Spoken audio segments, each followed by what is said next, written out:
Iniciada. Presidente, gravação iniciada.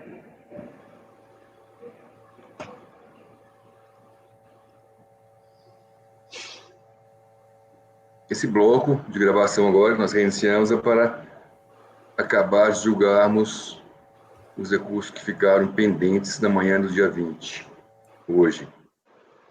Próximo item 117, de minha relatoria.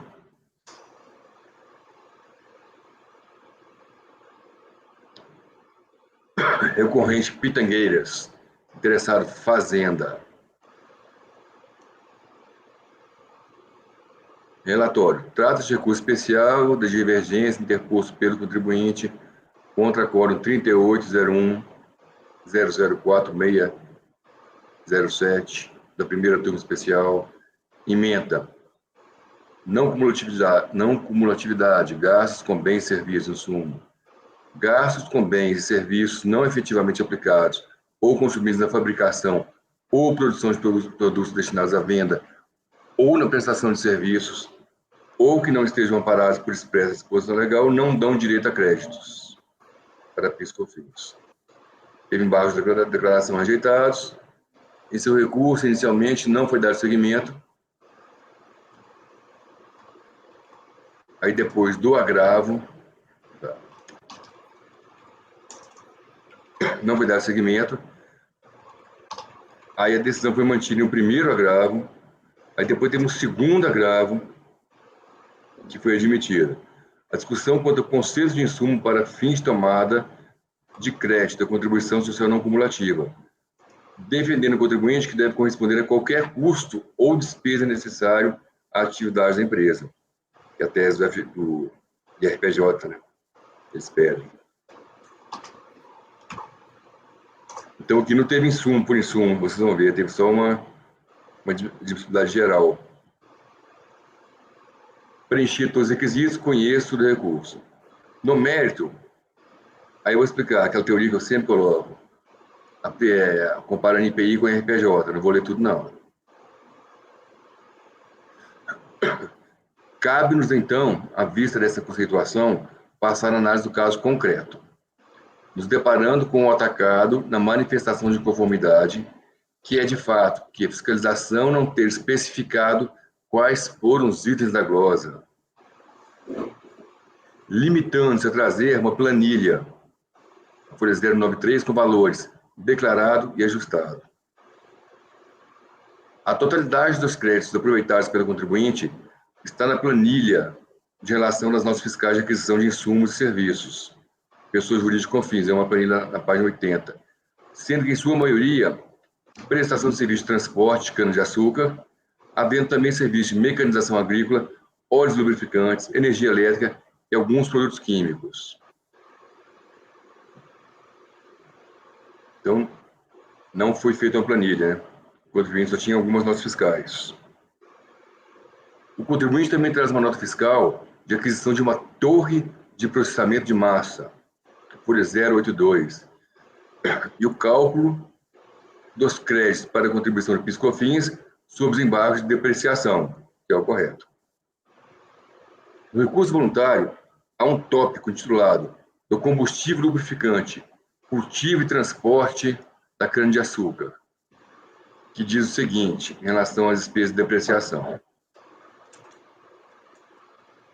Lá na DRJ, a quarta turma de julgamento desconsiderou os créditos decorrentes das despesas de depreciação de determinados bens do ativo fixo, dentre os quais destacam-se os caminhões, transbordos, torres de processamento de massa, caldeiras, semi-reboques, colhedoras de canas, carrocerias e ônibus. De proêmio é que se repetir que todo o maquinário elencado é indispensável para a fabricação do açúcar, tal e qual as torres de processamento de açúcar, as caldeiras, filtros, tomos, etc. Da mesma forma, outros bens são imperativos para a consecução final da produção, isso ainda no conceito antigo, antes dos pareceres. Apesar de não necessariamente sofrerem desgaste ou serem embalagem, como os caminhões utilizados para transporte dos insumos e do pessoal, e os combustíveis que alimentam os veículos e equipamentos são considerados insumos e geram créditos. No acordo recorrido, está consignado que, aspas, no recurso voluntário, os gastos especificamente abordados pela recorrente são os mesmos tratados na manifestação de conformidade: óleo diesel, lubrificantes e depreciação. Quanto aos equipamentos utilizados na indústria, não há dúvidas em relação ao direito ao crédito que se refere àqueles das etapas anteriores: cultivo, transporte da cana. O parecer normativo COSIT, Receita Federal de 5 de 2018, é claro quanto à sua pertinência, por tratarem de do insumo. Já quanto à despesa com transporte de pessoal, não se admite o crédito. Então, eu estou só deixando de fora transporte de pessoal. Que também não ficou claro se é transporte dentro da fazenda ou não, que não altera muito para mim. Aviso do exposto, voto por dar provimento parcial ao recurso do depósito do contribuinte, mantendo as glosas somente no que se refere às despesas de transporte pessoal. Doutor Andrada. Acompanho o relator. Com o relator. Tatiana. Com o Doutor Luiz. relator. Com o relator. Doutor Valcir. Com o relator. Doutor Jorge. Com o relator, presidente. Doutora Érica. O presidente, com relação a esse transporte pessoal, só lembrando aqui que o doutor Luiz e eu já votamos processo dessa mesma empresa e realmente não há comprovação de que transporte é esse. Ela nunca comprovou que transporte dela é utilizado no processo produtivo ou nas atividades operacionais. Então, diante disso, concordo com o relator. Doutora Vanessa. Também acompanho o relator. Acho que foi o voto até da senhora, né, doutora Érica? Sim, tem voto meu e do doutor Luiz sobre isso. Esse aí.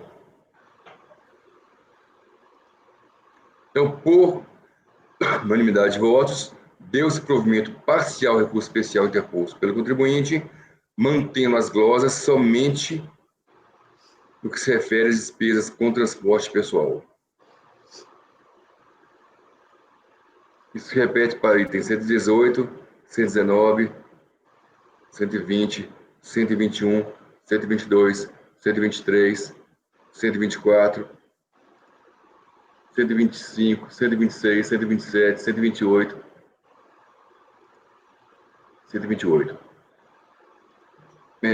Uma observação com esse processo, gente, normalmente a gente coloca no que se deu ao provimento. Aqui eu coloquei o que negou. Porque nesse caso vai ficar muito complicado eu colocar sobre o que dá provimento para manter o crédito. Então, está muito inseguro isso aí, está muito pouco especificado.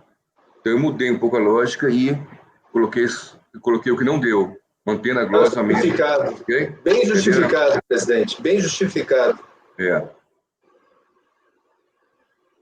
Tem 129, retirada de pauta, por solicitação do PGFN. 130, retirada de pauta por solicitação do patrono. 131, doutora Érica, retirada de pauta por solicitação da PGFN. 132, já votou. 133, retirada de pauta por solicitação da PGFN. 134, já votou. 135, retirada de pauta por solicitação da PGFN. 136, esse é meu. Deixa eu abrir aqui primeiro, peraí. É o último, presidente. 136. Esse processo ele é antigo. E ele está com... Ah, não, esse aqui não foi vista, não. Esse aqui foi tempo hábil. Tiramos por falta de tempo hábil.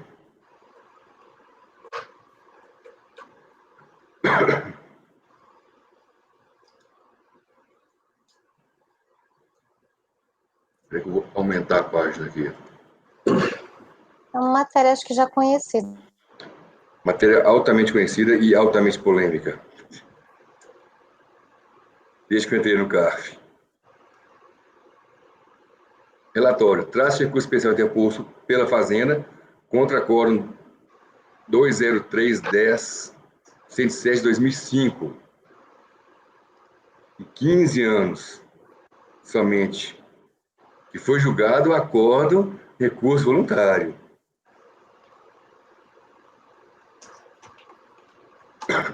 Colegiado por maioria de votos, deu provimento ao recurso voluntário do contribuinte, nos termos da emenda seguinte. Intimada do acordo,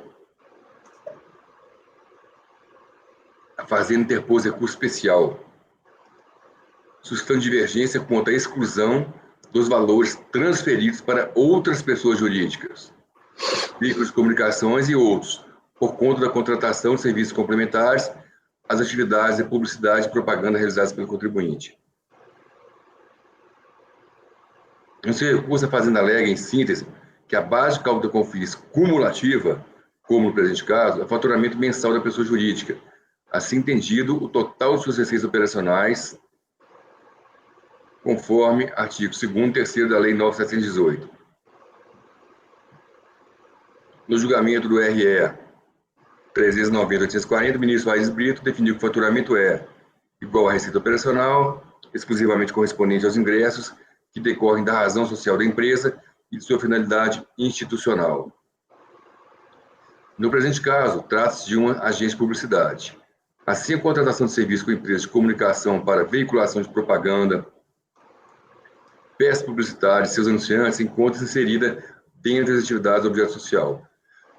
A nota fiscal de prestação de serviço corresponde ao custo final da propaganda e é emitida pelo contribuinte, constituindo receita própria. O presidente da 4ª Câmara, 3ª Sessão, admitiu o recurso especial. Notificado do acordo, do recurso especial e da Fazenda, o contribuinte e da admissibilidade, o contribuinte não se manifestou. Assim, não houve manifestação, estou mantendo o conhecimento feito pelo presidente da Câmara. O litígio em discussão, nessa fase recursal, restringe a exigência de COFINS sobre os valores repassados pelo contribuinte aos veículos de propaganda que foram indevidamente excluídos da base de cálculo dessa contribuição. A Lei 9.718, que fundamentou o lançamento, assim dispunha. Transcreva aí a Lei 9.718. Ora, segundo os dispositivos legais citados, transcritos, a base de cálculo da COFINS cumulativa é o faturamento da pessoa jurídica, assim entendido o total de suas receitas operacionais, com as exclusões expressamente previstas no parágrafo 2º do artigo 3º. O faturamento mensal das agências de publicidade e propaganda, como no presente caso, corresponde ao total dos serviços prestados aos seus clientes. O Supremo Tribunal Federal, já coloquei isso lá no relatório, no julgamento do RE 346084, pelo Pleno, definiu que o faturamento, aspas, do César Peluso, o faturamento distingue-se aqueles ingressos oriundos da realização do objeto social da empresa, venda de mercadoria e prestação de serviços. Aquele discutido, voto do Peluso. A fiscalização considerou, para proceder ao presente lançamento, os valores constantes das notas fiscais de prestação de serviços, emitidas pelo contribuinte. Todas as notas fiscais foram emitidas pelo contribuinte. De fato, estamos diante de um valor que, por estar contido na nota fiscal de prestação de serviços, não pode ser denominado de outra forma, senão de um item do faturamento. Da leitura conjunta dos artigos 9º e 15 da 4680/95, concluímos que a agência de publicidade pode cobrar os seus honorários e apresentar ao anunciante as despesas que realizar, inclusive com os veiculadores e peças de publicidade e propaganda produzidas, mediante emissão de notas fiscais de prestação de serviço, pelo valor total, como ocorreu no presente caso. Os ingressos repassados às empresas de veiculação das propagandas produzidas por as agências nada mais são que custos de serviço prestado. A exclusão de tais valores da base de cálculo não foi contemplada no parágrafo 2º do artigo 3º. Esse também foi o entendimento dessa terceira turma, pegando só os acordos recentes, porque antigos tem muitos. O acordo 9303004668, diretoria do voto do conselheiro Davis Brito, que colegiado por maioria de votos negou o provimento do recurso especial do contribuinte, reconhecendo que a agência de publicidade e propaganda não tem amparo legal para excluir da base de cálculo do PIS/COFINS os valores pagos aos veículos de comunicações, empresas que veiculam as peças de publicidade e propaganda. Em face do exposto, dou o provimento ao recurso especial da Fazenda. Um recurso desse na composição antiga, não sei se o Luiz lembra, antes de 2015, demorava 1 ano e meio para ser votado. Era vista Todo mundo pedia vista. Aí tinha uma substituição, aí era vista, do outro. Aí tinha outra substituição, aí era vista. E assim passavam-se 15, 16 meses e o processo não era votado. Era a regra processual da época, presidente. Inclusive foi um dos... Foi uma providência tratada pelo Dr. Barreto em 2015, muito salutar. A vista tem limite. E a vista coletiva realmente adveio de muito desse processo de publicidade aqui também. Então, estou dando provimento ao recurso à Fazenda. Doutor Andrada.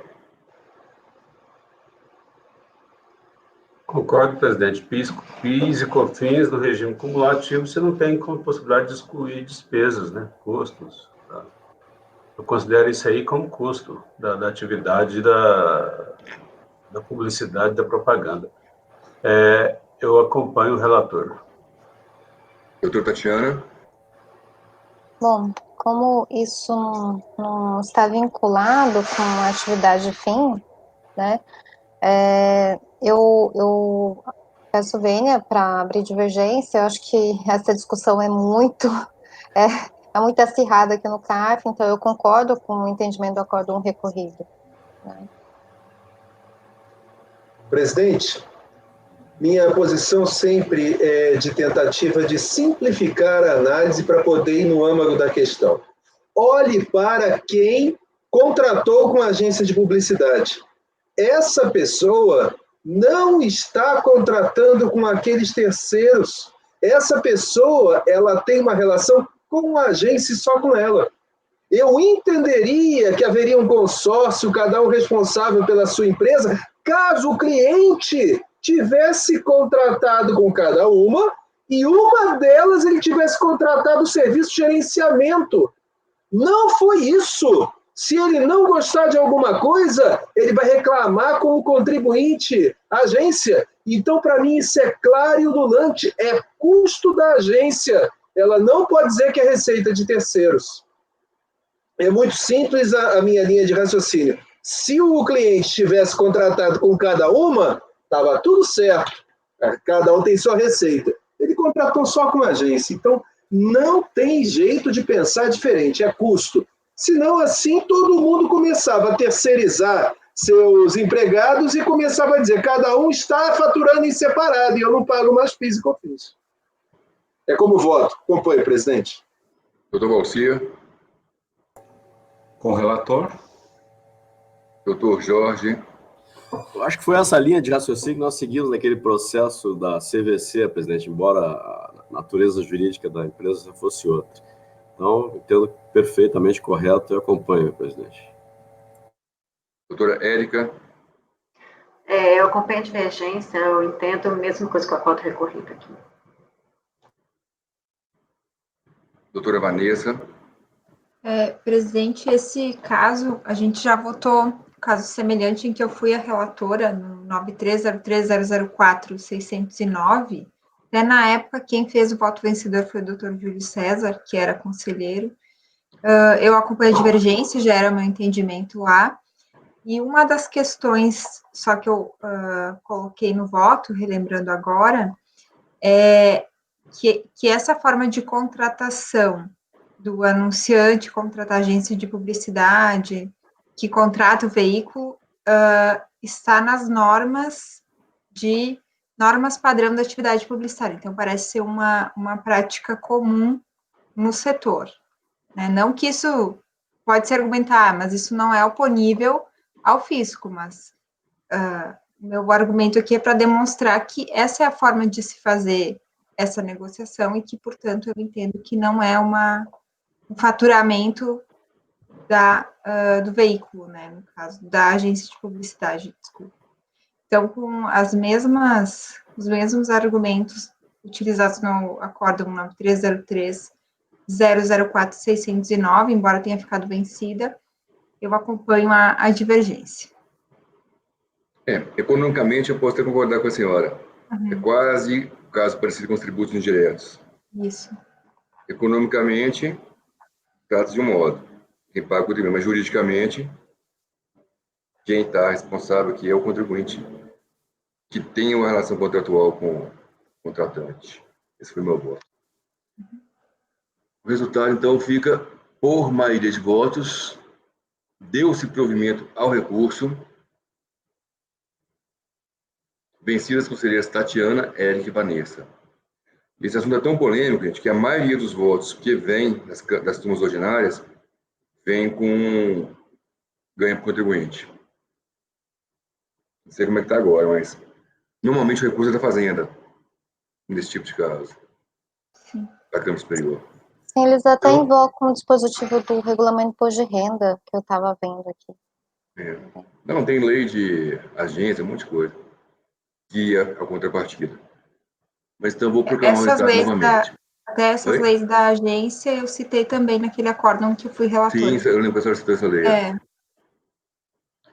Então, por maioria de votos, deu-se provimento do recurso especial da Fazenda, vencidas as conselheiras Tatiana, Érica e Vanessa.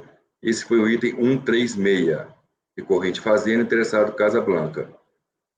Com isso, a gente vai encerrar a votação, os processos do dia de hoje. Então, vamos encerrar aqui a gravação, né, e reiniciar. Presidente, gravação interrompida.